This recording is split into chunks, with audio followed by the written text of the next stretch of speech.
My name is Dr. Pam Judge. I'm an assistant professor of engineering at RWU University, and my specialty is in civil engineering.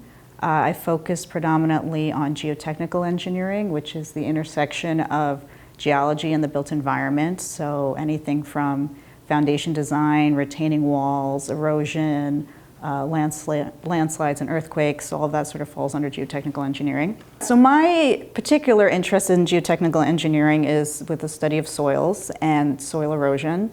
And one of the research interests that I've done in my laboratory is looking at biopolymers, which are naturally occurring sugar molecules. And the neat thing about biopolymers is that they're rather viscous, and therefore they have some binding properties to them, and they can cause soil particles to stick together better. And because biopolymers have been used a lot in areas of medicine and areas of food studies, they're relatively benign in terms of concerns for environmental health and safety for our environments. You know, in years past, the emphasis on concerns around climate change has generally been to reduce greenhouse gas emissions.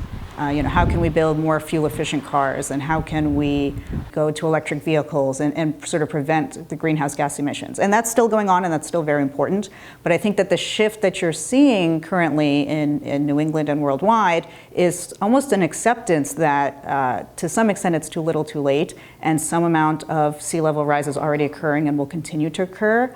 And how can we then develop designs for sort of passive flooding, and to kind of account for the fact that sea levels are rising and will continue to rise.